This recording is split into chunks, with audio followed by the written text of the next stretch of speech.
This video is not made for kids.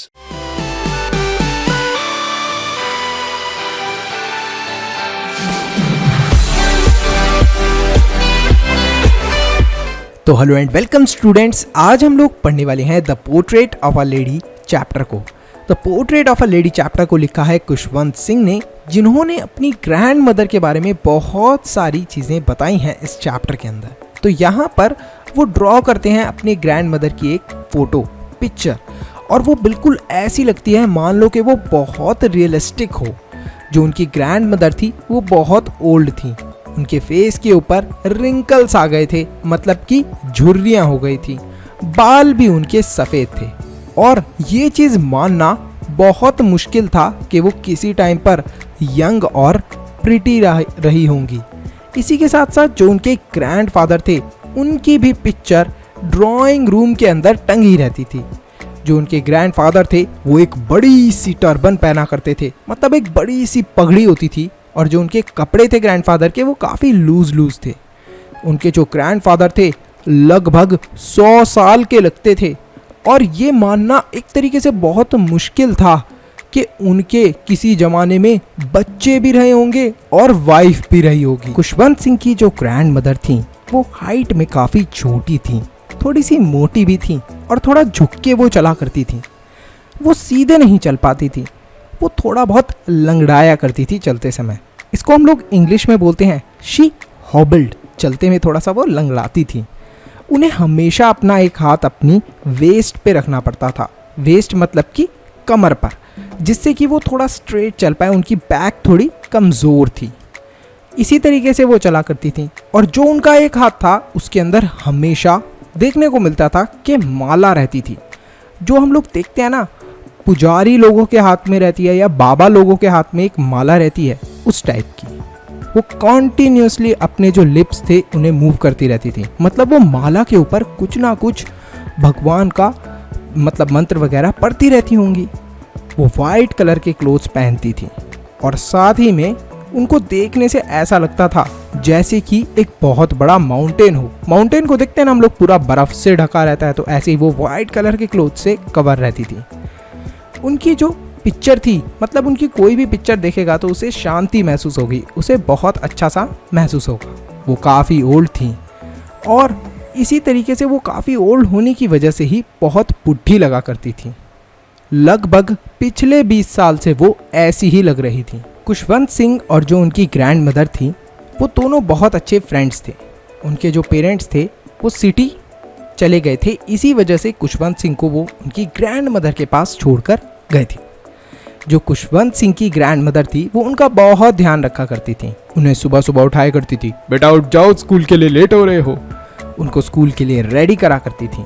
साथ ही में जो वो अपनी सुबह सुबह की पूजा होती थी उसे बहुत ही इंटरेस्टिंग तरीके से करती थी, मतलब वो गाना गाते हुए पूजा करती थी, सिंग सॉन्ग मैनर के अंदर अपनी जो मॉर्निंग प्रेयर्स थी उन्हें कहा करती थी।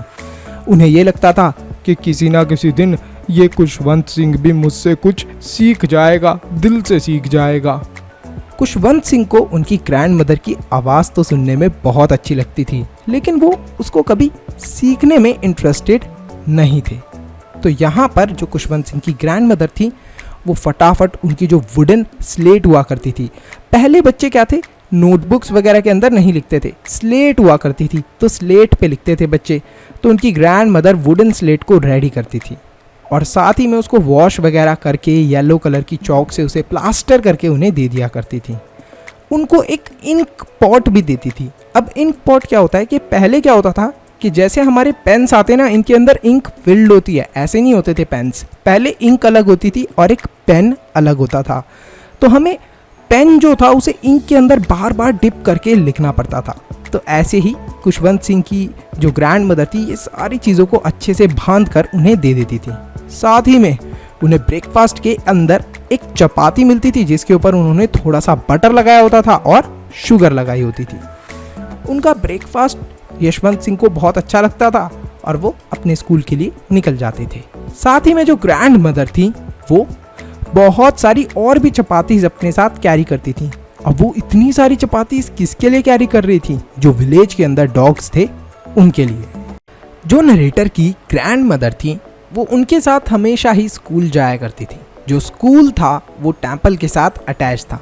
जो प्रीस्ट थे, वहाँ के जो पुजारी थे, वो बच्चों को अल्फ़ाबेट्स और मॉर्निंग प्रेयर्स सिखाया करते थे।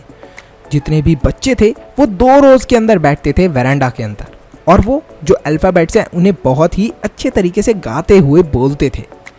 जो ग्रैंड मदर थी वो टेम्पल के अंदर बैठती थी और वो होली बुक्स, मतलब कि जो भगवान की कुछ किताबें हो गई, उन्हें वो पढ़ा करती थी।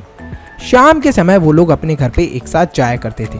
जो विलेज डॉग्स थे उन्हें आसपास से घेर लिया करते थे। अब विलेज डॉग्स उन्हें क्यों घेरते थे?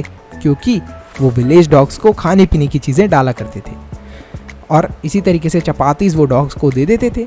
जो डॉग्स थे वो काफ़ी ज़्यादा खुश हो जाते थे, कभी कभी लड़ा भी करते थे एक दूसरे से खाने के लिए।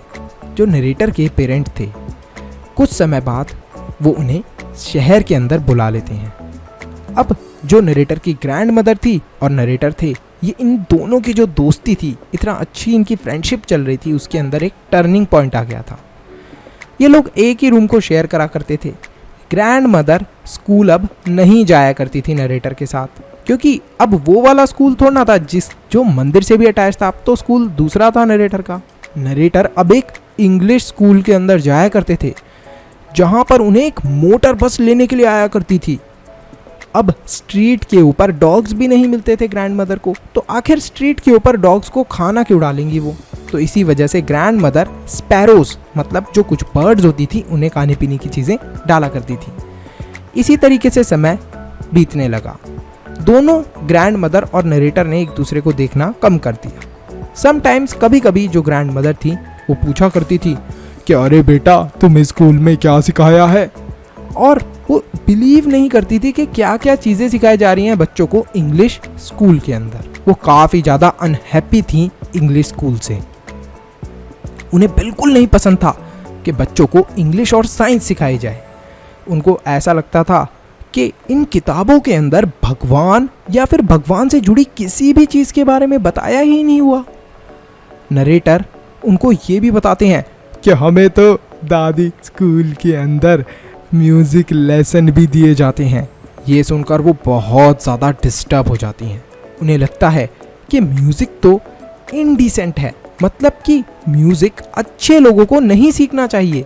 म्यूज़िक तो सिर्फ प्रोस्टिट्यूट और जो बेगर्स, मतलब भिखारी वगैरह होते हैं, उनके लिए सही है, लेकिन म्यूज़िक जेंटल फोक्स के लिए अच्छा नहीं है। तो ग्रैंड मदर को ऐसा लगता था। देखते ही देखते समय बीत जाता है। नरेटर यूनिवर्सिटी चले जाते हैं। अब उन्हें एक अलग कमरा मिलता है रहने के लिए। दोनों ग्रैंड मदर और नरेटर एक कमरे में रहने की वजह से ही एक दूसरे से अभी तक जुड़े हुए थे, लेकिन अब वो भी अलग हो गए। जो ग्रैंड मदर थी वो इस चीज़ को एक्सेप्ट कर लेती हैं और लोनली तरीके से रहने लगती हैं अकेले होकर। हमेशा वो बिजी रहती थी अपनी प्रेयर्स के अंदर और जो भी उनके काम होते थे रोज़ के, उनके अंदर। वो किसी से शायद ही कभी बात करती थी। आफ्टरनून के टाइम वो थोड़ा बहुत रिलैक्स करती थी, और वो किसको खिलाया करती थी? जो भी स्पैरोज होती थे उन्हें खाने पीने की चीज़ें खिलाया करती थी। वेरांडा के अंदर वो बैठकर जो ब्रेड के छोटे छोटे पीस होते हैं उन्हें कर कर स्पैरोज की तरफ फेंक दिया करती थी। बहुत सारे हंड्रेड्स ऑफ स्पैरोज आ जाते थे और बहुत शोर मचाते थे। कुछ तो ग्रैंड मदर के पैरों के पास आ जाते थे, कुछ ग्रैंड मदर के शोल्डर पे, कुछ ग्रैंड मदर के सर पे। बहुत अलग अलग तरीके के स्पैरोज आ जाते थे। शी वुड इसी तरीके से स्पैरोज बैठते तो थे, लेकिन कभी भी ग्रैंड मदर उन्हें डरा कर भगाने की कोशिश नहीं करती थी। वो उन्हें बैठे रहने देती थी। स्पैरोज को खाना खिलाना, ब्रेड वगैरह देना ग्रैंड मदर का सबसे दिन का जो खुशी वाला टाइम होता है वो हुआ करता था। नरेटर जो थे वो डिसाइड करते हैं कि अब मुझे और ज़्यादा पढ़ाई करनी है, तो मुझे बाहर जाना पड़ेगा। तो वो अब्रॉड जाना डिसाइड करते हैं। तो वो 5 साल के लिए अब्रॉड जाते हैं। जो ग्रैंड मदर थी वो बहुत बुढ़ी थी और उन्हें ये पता था कि उनकी डेथ किसी भी मूवमेंट में हो सकती है, कभी भी उनकी डेथ हो सकती है। नरेटर भी बहुत चिंतित थे, लेकिन जो ग्रैंड मदर थी वो बिल्कुल भी अपसेट नहीं होती। यहाँ तक कि वो कोई भी इमोशन दिखाती ही नहीं है, जैसे वो खुश हैं या दुखी हैं, ऐसा कुछ भी नहीं दिखाती। वो नरेटर को रेलवे स्टेशन तक उन्हें छोड़ने के लिए आती हैं। वो अपने जो लिप्स थे उन्हें प्रेयर्स के अंदर मूव कर रही थी, मतलब वो अभी भी प्रेयर ही कर रही थी। अपनी प्रेयर्स के अंदर वो खोई हुई थी, हाथों से माला जप रही थी, और अचानक से वो जो नरेटर थे उनके सर पर किस करती हैं और उनको रवाना कर देती हैं, भेज देती हैं। नरेटर को पता चल जाता है, उनको ऐसा फील होता है कि शायद लास्ट टाइम मैं अपनी ग्रैंड मदर के फिज़िकल कांटेक्ट के अंदर आ रहा हूँ। नरेटर लगभग 5 साल बाद घर वापस आते हैं। ग्रैंड मदर अभी भी वैसी की ही वैसी होती हैं। वो उन्हें स्टेशन के ऊपर मिलती हैं। ग्रैंड मदर बिल्कुल भी बुढ़ी नहीं लग रही थी, वैसी की वैसी ही थी। वो नरेटर से कुछ भी नहीं बोलती और ज़ोर से नरेटर को झप्पी पा देती हैं, मतलब कि गले लगा लेती हैं। वो अभी भी प्रेयर्स पढ़े जा रही थी, मतलब भगवान की जो उनकी प्रेयर्स होती थी उन्हें वो पढ़ रही थी। आफ्टरनून के समय वो दोबारा से जो स्पैरोज थे उन्हें खाने पीने की चीज़ें डालती थी, मतलब सारी चीज़ें उनकी वैसी ही थी लगभग जैसी 5 साल पहले थी। इवनिंग के समय एक चेंज आता है। जो ग्रैंड मदर थी हर इवनिंग में प्रेयर करा करती थी भगवान की, लेकिन आज उन्होंने प्रेयर नहीं करी थी।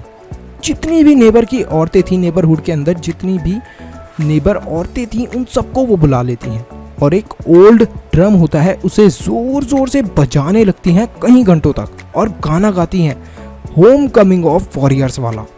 तो वो इस गाने को गाती रहती हैं और इसी वजह से उन्हें रोकने की ज़रूरत पड़ती है, क्योंकि सबको ये लगने लगता है कि अगर इनके ऊपर ज़्यादा प्रेशर पड़ गया या फिर इन्होंने अपने ऊपर ज़्यादा प्रेशर डाल लिया तो ये बीमार हो जाएंगी। फर्स्ट टाइम था जब ग्रैंड मदर ने प्रे करना भूला था शाम के समय और वो इस तरीके से गाना बजा रही थी बहुत ही खुशी से। अगली सुबह दादी की तबीयत खराब हो जाती है। उन्हें हल्का हल्का बुखार आ रहा होता है। उन्हें महसूस होने लगता है कि अब उनका अंत नज़दीक है, वो जल्द ही मरने वाली हैं। उनको ये भी चीज़ रियलाइज़ होती है कि वो प्रे करना भूल गई थी। वो किसी से भी बात करना नहीं चाहती थी क्योंकि उन्हें ये वेस्ट ऑफ टाइम लग रहा था। किसी से भी बात करना वेस्ट ऑफ टाइम उन्हें इसलिए लग रहा था क्योंकि इस समय वो अपना सारा ध्यान भगवान की प्रेयर के अंदर लगाना चाहती थी। तो वो माला जपती हैं और भगवान की प्रेयर करती रहती हैं।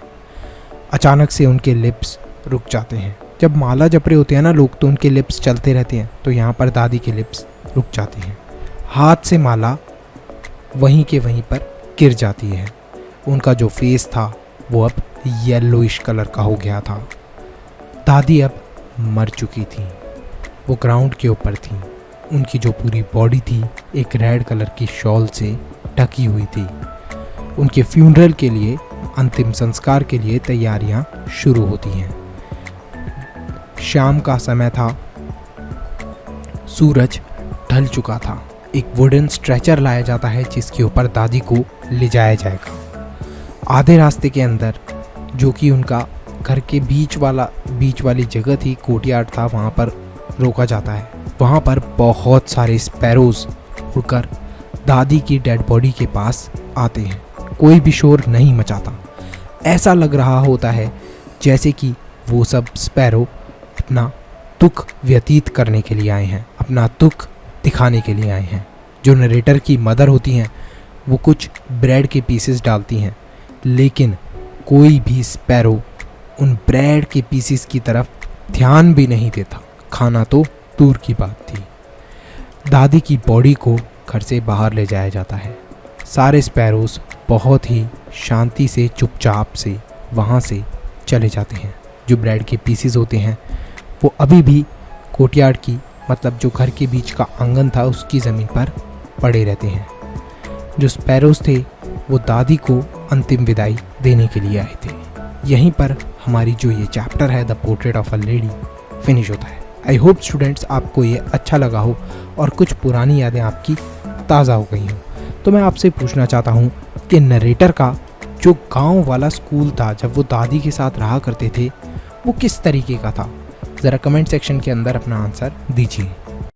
तो अगर आपने इस वीडियो को यहाँ तक देख लिया है तो फटाफट लाइक करो, चैनल को सब्सक्राइब करो और कमेंट करो अपना बेस्ट पार्ट। इसी के साथ साथ वीडियो को शेयर करना मत भूलना। एक इम्पॉर्टेंट अनाउंसमेंट, अगर आप लोग चाहते हो कि हम लोग फ्यूचर में इसी तरीके से और भी वीडियोस बनाते रहें तो आप हमारे चैनल के मेंबर बन के हमें सपोर्ट कर सकते हो। अब मेंबर कैसे बनना है? सब्सक्राइब के साथ में जो ज्वाइन बटन है उस पर क्लिक करें और हमारे चैनल के मेंबर बन जाए। तो आप हमें सपोर्ट कर रहे हैं डायरेक्टली कि हम आगे फ्यूचर में ऐसे ही वीडियोस लाते रहें। तो thank you so much for watching this video. Stay happy, stay healthy, मनुष्य ज्ञान लेते रहो। Bye bye till then, see you in the next video.